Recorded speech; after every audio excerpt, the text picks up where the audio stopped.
The Book of Esther, Chapter 1.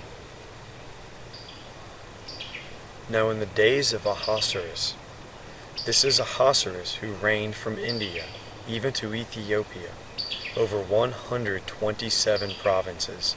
In those days, when the king Ahasuerus sat on the throne of his kingdom, which was in Susa the palace, in the 3rd year of his reign, he made a feast for all his princes and his servants, the army of Persia and Media, the nobles and princes of the provinces being before him. He displayed the riches of his glorious kingdom and the honor of his excellent majesty many days, even 180 days. When these days were fulfilled, the king made a 7-day feast for all the people who were present in Susa the palace, both great and small, in the court of the garden of the king's palace. There were hangings of white and blue material, fastened with cords of fine linen and purple, to silver rings and marble pillars. The couches were of gold and silver, on a pavement of red, white, yellow, and black marble. They gave them drinks in royal vessels of various kinds, including royal wine in abundance, according to the bounty of the king. In accordance with the law, the drinking was not compulsory, for so the king had instructed all the officials of his house that they should do according to every man's pleasure. Also, Vashti, the queen, made a feast for the women in the royal house which belonged to Ahasuerus.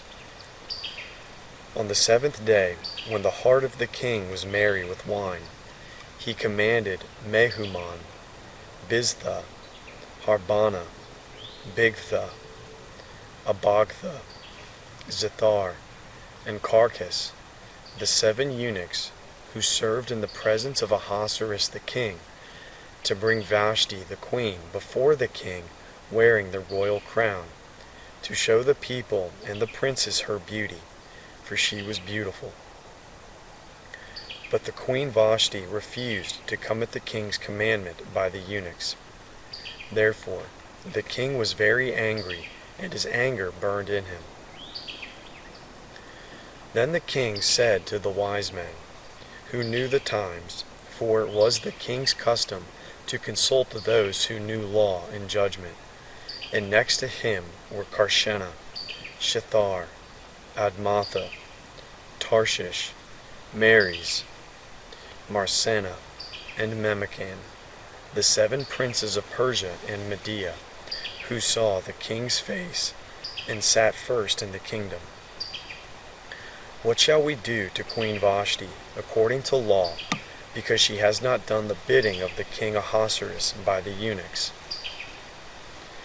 Memucan answered before the king and the princes, Vashti the queen has not done wrong to just the king, but also to all the princes and to all the people who are in all the provinces of the king Ahasuerus. For this deed of the queen will become known to all women, causing them to show contempt for their husbands when it is reported, King Ahasuerus commanded Vashti the queen to be brought in before him, but she did not come. Today, the princesses of Persia and Media, who have heard of the queen's deeds, will tell all the king's princes. This will cause much contempt and wrath. If it pleases the king, let a royal commandment go from him, and let it be written among the laws of the Persians and the Medes, so that it cannot be altered, that Vashti may never again come before King Ahasuerus.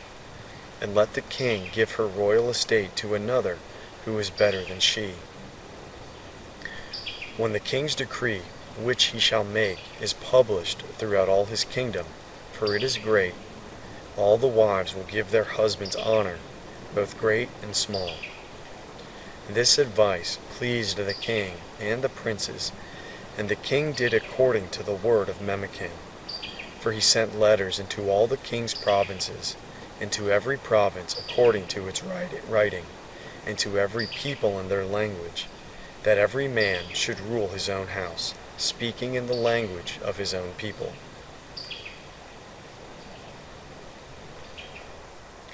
After these things, when the wrath of King Ahasuerus was pacified, he remembered Vashti and what she had done, and what was decreed against her. But then the king's servants who served him said, "Let beautiful young virgins be sought for the king. Let the king appoint officers in all the provinces of his kingdom, that they may gather together all the beautiful young virgins to the citadel of Susa, to the women's house, to the custody of Hegai, the king's eunuch, keeper of the women. Let cosmetics be given them, and let the maiden who pleases the king be queen instead of Vashti." The thing pleased the king, and he did so. There was a certain Jew in the citadel of Susa, whose name was Mordecai, the son of Jair, the son of Shimei, the son of Kish, a Benjamite, who had been carried away from Jerusalem with the captives who had been carried away with Jeconiah, king of Judah, whom Nebuchadnezzar, the king of Babylon, had carried away. He brought up Hadassah, that is, Esther, his uncle's daughter, for she had neither father nor mother. The maiden was fair and beautiful, and when her father and mother were dead, Mordecai took her for his own daughter. So, when the king's commandment and his decree was heard, and when many maidens were gathered together to the citadel of Susa, to the custody of Hegai, Esther was taken into the king's house, to the custody of Hegai, keeper of the women. The maiden pleased him, and she obtained kindness from him. He quickly gave her cosmetics and her portions of food, and the 7 choice maidens who were to be given her out of the king's house. He moved her and her maidens to the best place in the women's house. Esther had not made known her people nor her relatives, because Mordecai had instructed her that she should not make it known. Mordecai walked every day in front of the court of the women's house to find out how Esther was doing and what would become of her. Each young woman's turn came to go in to King Ahasuerus after her purification for 12 months. For so were the days of her purification accomplished, 6 months with oil of myrrh, and 6 months with sweet fragrances, and with preparations for beautifying women. The young woman then came to the king like this. Whatever she desired was given her to go with her out of the woman's house to the king's house. In the evening she went, and on the next day she returned into the second woman's house, to the custody of Shashgaz, the king's eunuch who kept the concubines. She came in to the king no more, unless the king delighted in her, and she was called by name. Now, when the turn of Esther, the daughter of Abihail, the uncle of Mordecai, who had taken her for his daughter, came to go into the king, she required nothing but what Hegai the king's eunuch, the keeper of the women, advised. Esther obtained favor in the sight of all those who looked at her. So Esther was taken to King Ahasuerus into his royal house in the 10th month, which is the month Tebeth, in the 7th year of his reign. The king loved Esther more than all the women, and she obtained favor and kindness in his sight more than all the virgins, so that he set the royal crown on her head and made her queen instead of Vashti. Then the king made a feast, a great feast, for all his princes and his servants, even Esther's feast, and he proclaimed a holiday in the provinces, and gave gifts according to the king's bounty. When the virgins were gathered together the second time, Mordecai was sitting in the king's gate. Esther had not yet made known her relatives nor her people, as Mordecai had commanded her. For Esther obeyed Mordecai like she did when she was brought up by him.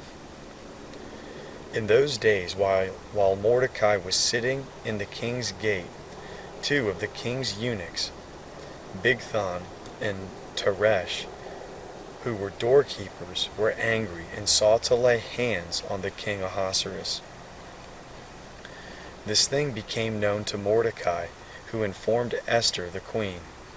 And Esther informed the king in Mordecai's name. When this matter was investigated, and it was found to be so, they were both hanged on a gallows, and it was written in the book of the Chronicles in the king's presence.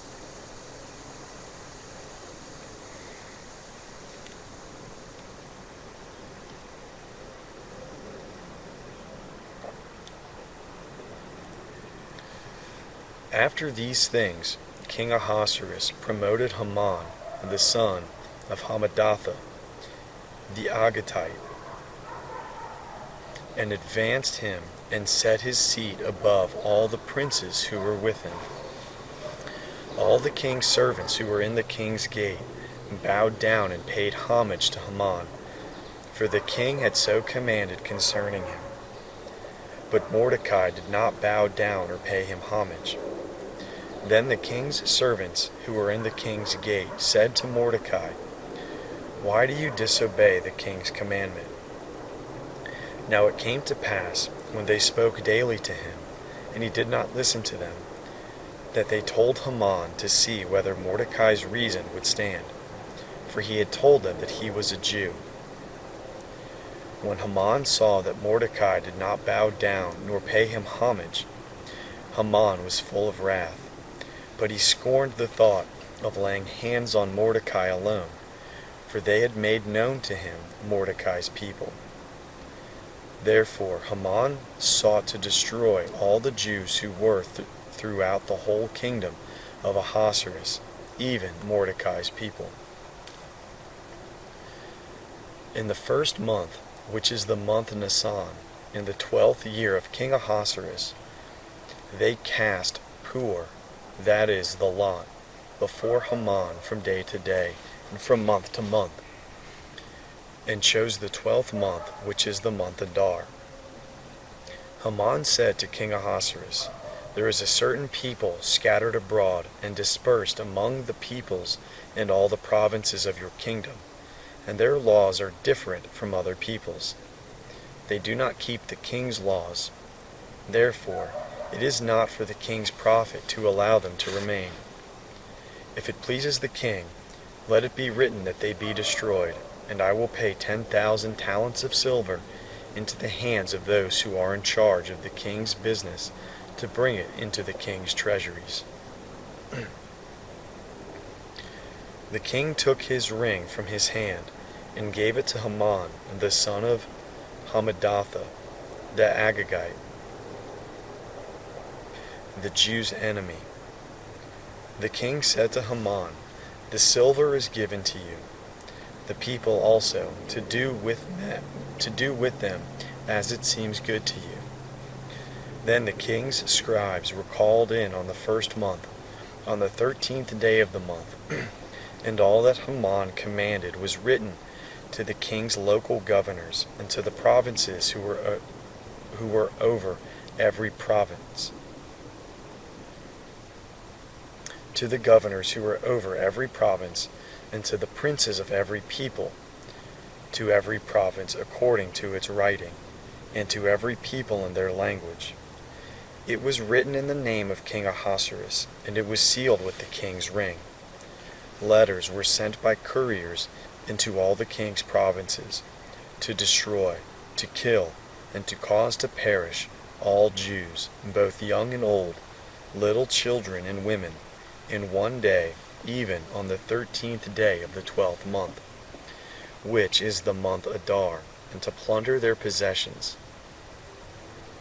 A copy of the letter, that the decree should be given out in every province, was published to all the peoples, that they should be ready against that day. The couriers went out in haste by the king's commandment, and the decree was given out in the citadel of Susa. The king and Haman sat down to drink, but the city of Susa was perplexed.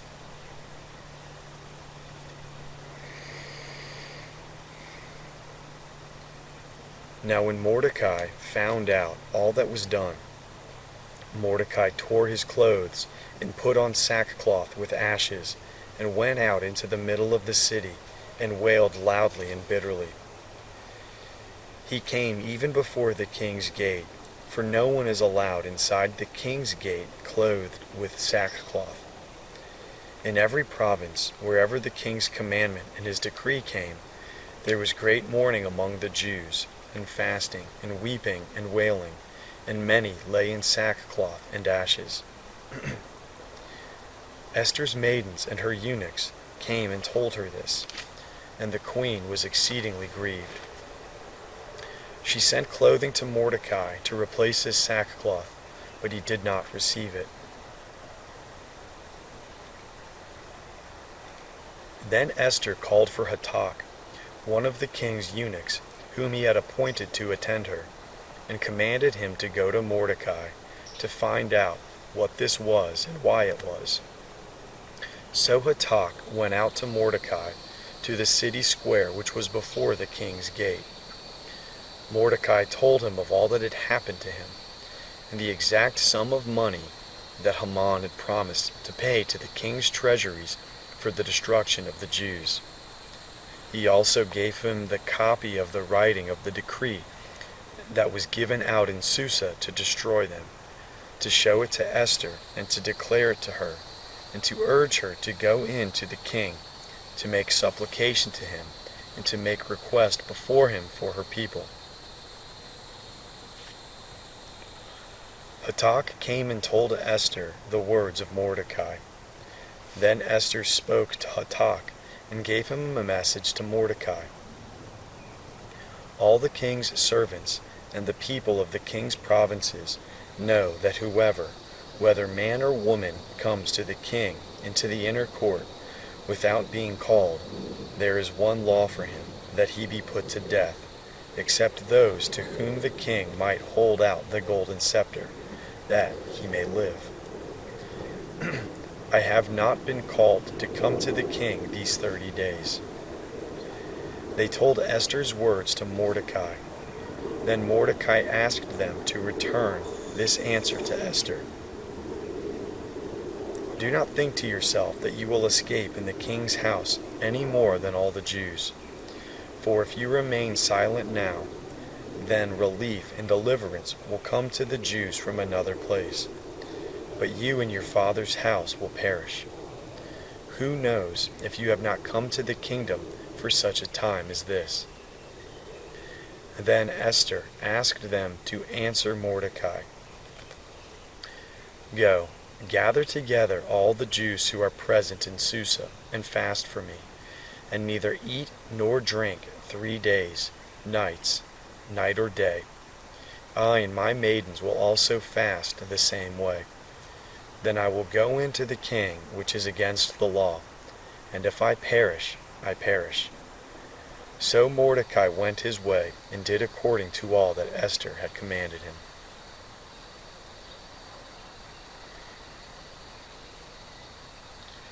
Now on the 3rd day, Esther put on her royal clothing, and stood in the inner court of the king's house, next to the king's house. The king sat on his royal throne in the royal house, next to the entrance of the house. When the king saw Esther the queen standing in the court, she obtained favor in his sight. And the king held out to Esther the golden scepter that was in his hand. So Esther came near and touched the top of the scepter. Then the king asked her, What would you like, Queen Esther? What is your request? It shall be given you even to the half of the kingdom. Esther said, If it seems good to the king, let the king and Haman come today to the banquet that I have prepared for him. Then the king said, Bring Haman quickly, so that it may be done as Esther has said. So the king and Haman came to the banquet that Esther had prepared. The king said to Esther at the banquet of wine, What is your petition? It shall be granted you. What is your request? Even to half of the kingdom it shall be performed. Then Esther answered and said, My petition and my request is this: if I have found favor in the sight of the king, and if it pleases the king to grant my petition and to perform my request, let the king and Haman come to the banquet that I will prepare for them, and I will do tomorrow as the king has said. Then Haman went out that day joyful and glad of heart. But when Haman saw Mordecai in the king's gate, that he did not stand up nor move for him, he was filled with wrath against Mordecai. Nevertheless, Haman restrained himself and went home. There he sent and called for his friends and Zeresh, his wife. Haman recounted to them the glory of his riches, the multitude of his children, and all the things in which the king had promoted him, and how he had advanced him above the princes and servants of the king. Haman also said, Yes, Esther the queen, let no man come in with the king to the banquet that she had prepared but myself. And tomorrow I am also invited by her together with the king. Yet all this avails me nothing, so long as I see Mordecai the Jew sitting at the king's gate. Then Zeresh his wife and all his friends said to him, Let a gallows be made 50 cubits high, and in the morning speak to the king about hanging Mordecai on it. Then go in merrily with the king to the banquet. This pleased Haman, so he had the gallows made.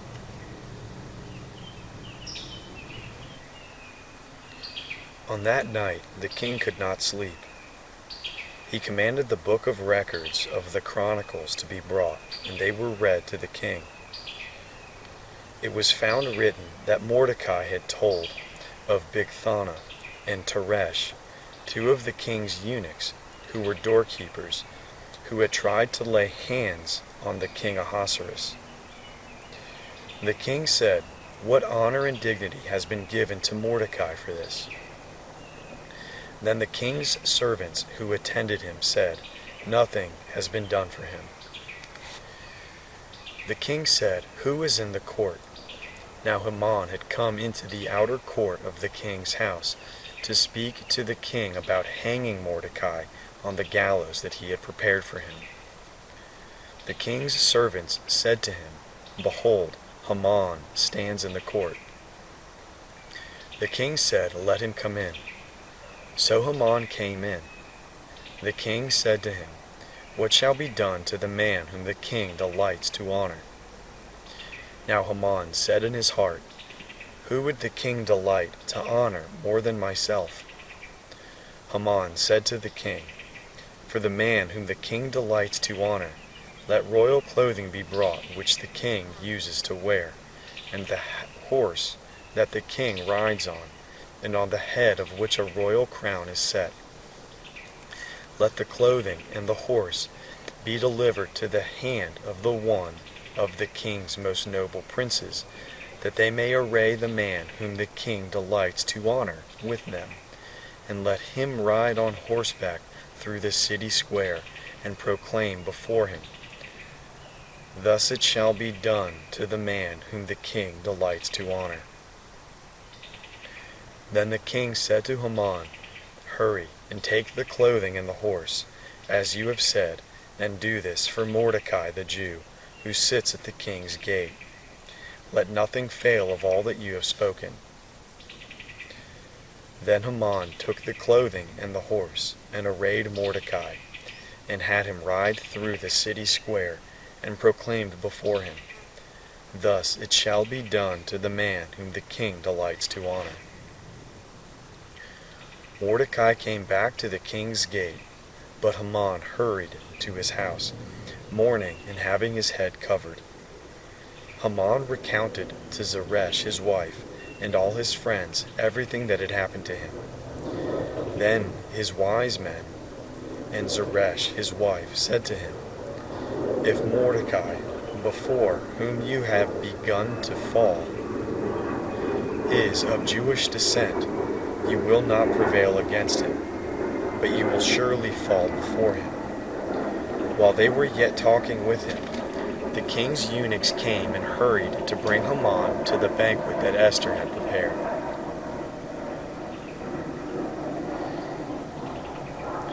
So the king and Haman came to the banquet with Esther the queen. The king again said to Esther on the second day at the banquet of wine, "What is your petition, Queen Esther? It shall be granted you. What is your request? Even to the half of the kingdom it shall be performed." Then Esther the queen answered, "If I have found favor in your sight, O king, and if it pleases the king, let my life be given me at my petition, and my people at my request. For we are sold, I and my people, to be destroyed, to be slain, and to perish. But if we have been sold for male and female slaves, I would have held my peace, although the adversary could not have compensated for the king's loss." Then King Ahasuerus said to Esther the queen, "Who is he, and where is he who dared presume in his heart to do so?" Esther said, "An adversary and an enemy, even this wicked Haman." Then Haman was afraid before the king and the queen. The king arose in his wrath from the banquet of wine and went into the palace garden. Haman stood up to make request for his life to Queen Esther, for he saw that there was evil determined against him by the king. Then the king returned out of the palace garden into the palace of the banquet of wine, and Haman had fallen on the couch where Esther was. Then the king said, "Will he even assault the queen in front of me in the house?" As the word went out of the king's mouth, they covered Haman's face. Then Harbona, one of the eunuchs who were with the king, said, "Behold, the gallows 50 cubits high, which Haman has made for Mordecai, who spoke good for the king, is standing at Haman's house." The king said, "Hang him on it." So they hanged Haman on the gallows that he had prepared for Mordecai. Then the king's wrath was pacified.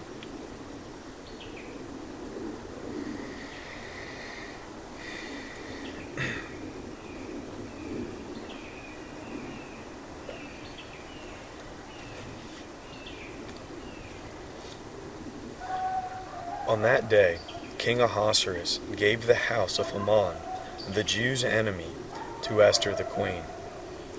Mordecai came before the king, for Esther had told what he was to her. The king took off his ring, which he had taken from Haman, and gave it to Mordecai. Esther set Mordecai over the house of Haman. Esther spoke yet again before the king, and fell down at his feet, and begged him with tears to put away the mischief of Haman the Agagite,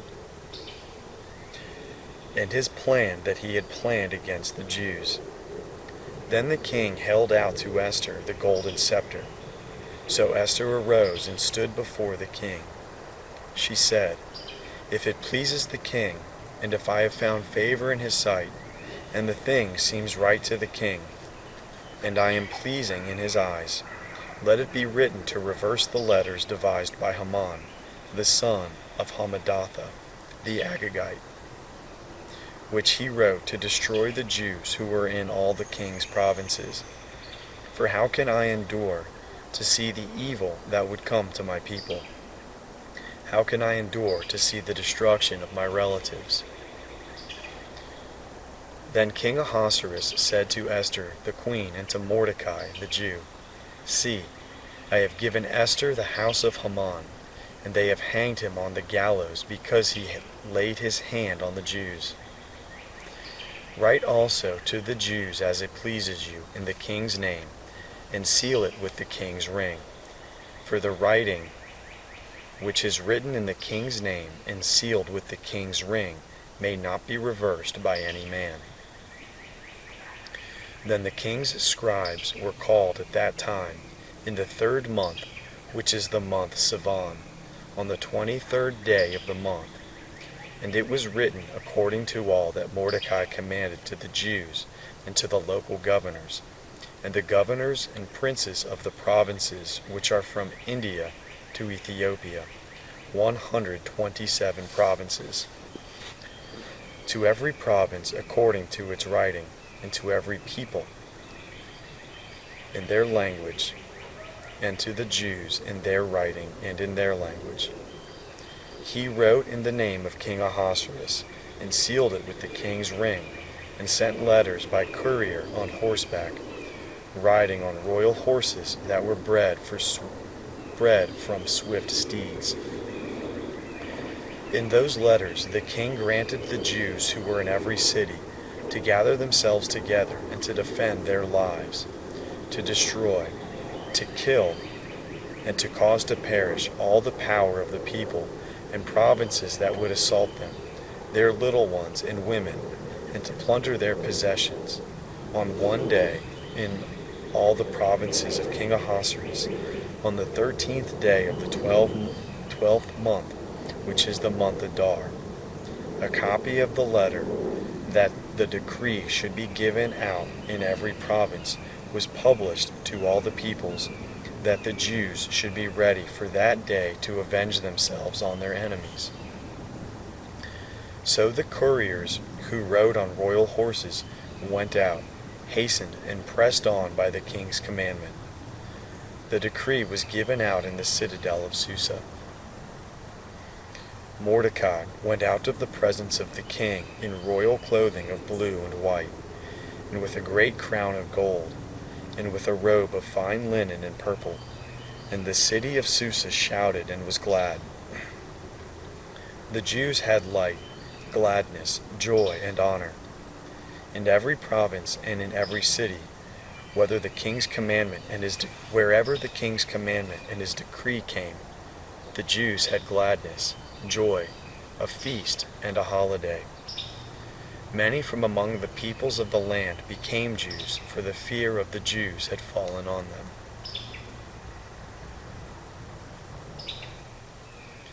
Now in the 12th month, which is the month Adar, on the 13th day of the month, when the king's commandment and his decree came near to be put in execution, on the day that the enemies of the Jews hoped to conquer them, but it turned out that the opposite happened, that the Jews conquered those who hated them. The Jews gathered themselves together in their cities throughout all the provinces of the king Ahasuerus, to lay hands on those who wanted to harm them. No one could withstand them, because the fear of them had fallen on all the people.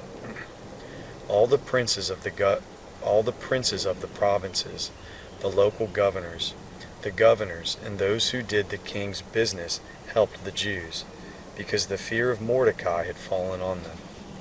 For Mordecai was great in the king's house, and his fame went out throughout all the provinces. For the man Mordecai grew greater and greater. The Jews struck all their enemies with the stroke of the sword, and with slaughter and destruction, and did what they wanted to those who hated them. In the citadel of Susa, the Jews killed and destroyed 500 men. They killed Parshandatha, Dalphon, Asapha, Poratha, Adaliah, Aridatha, Parmashta, Arisai, Aridai, and Vizatha, the 10 sons of Haman, the son of Hammedatha, the Jews' enemy, but they did not lay their hand on the plunder. On that day, the number of those who were slain in the citadel of Susa was brought before the king. The king said to Esther, the queen, "The Jews have slain and destroyed 500 men in the citadel of Susa, including the 10 sons of Haman. What then have they done in the rest of the king's provinces? What then is your petition? It shall be granted you. What is your further request? It shall be done." Then Esther said, "If it pleases the king, let it be granted to the Jews who are in Susa to do tomorrow also according to today's decree, and let Haman's 10 sons be hanged on the gallows." The king commanded this to be done. A decree was given out in Susa, and they hanged Haman's 10 sons. The Jews who were in Susa gathered themselves together on the 14th day also of the month Adar, and killed 300 men in Susa, but they did not lay their hand on the plunder. The other Jews who were in the king's provinces gathered themselves together, defended their lives, had rest from their enemies, and killed 75,000 of those who hated them, but they did not lay their hand on the plunder. This was done on the 13th day of the month Adar. And on the 14th day of that month they rested, and made it a day of feasting and gladness. But the Jews who were in Susa assembled together on the 13th and on the 14th days of the month. And on the 15th day of that month they rested, and made it a day of feasting and gladness. Therefore the Jews of the villages who live in the unwalled towns make the 14th day of the month Adar a day of gladness and feasting, a holiday, and a day of sending presents of food to one another. Mordecai wrote these things and sent letters to all the Jews who were in all the provinces of the king Ahasuerus, both near and far, to enjoin them that they should keep the 14th and 15th days of the month Adar yearly, as the days in which the Jews had rest from their enemies, and the month which was turned to them from sorrow to gladness, and from mourning to a holiday, that they should make them days of feasting and gladness, and of sending presents of food to one another and gifts to the needy.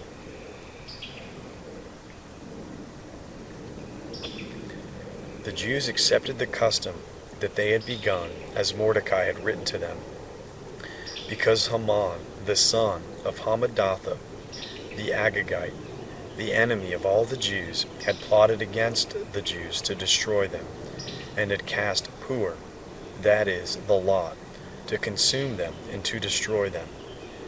But when this became known to the king, he commanded by letters that his wicked plan, which he had planned against the Jews, should return on his own head, and that he and his sons should be hanged on the gallows. Therefore they called these days Purim, from the word pur. Therefore, because of all the words of this letter, and of that which they had seen concerning this matter, and that which had come to them, the Jews established and imposed on themselves, on their descendants, and on all those who joined themselves to them, so that they should not fail, that they would keep these 2 days according to what was written and according to its appointed time, every year, and that these days should be remembered and kept throughout every generation, every family, every province, and every city, and that these days of Purim should not fail from among the Jews, nor their memory perish from their offspring. Then Esther the queen, the daughter of Abihail, and Mordecai the Jew, wrote with all authority to confirm this second letter of Purim. He sent letters to all the Jews in the 127 provinces of the kingdom of Ahasuerus, with words of peace and truth, to confirm these days of Purim in their appointed times, as Mordecai the Jew and Esther the queen had declared, and as they had imposed upon themselves and their descendants in the matter of the fasting and their mourning. The commandment of Esther confirmed these matters of Purim, and it was written in the book.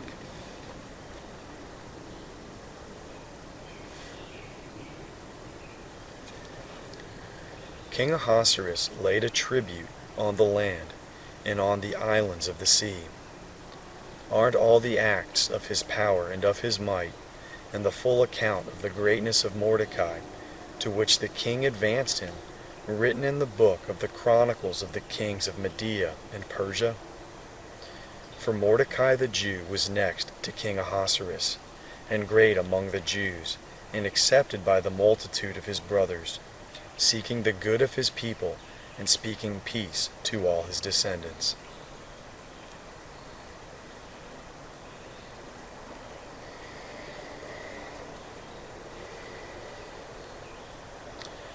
The end of the book of Esther.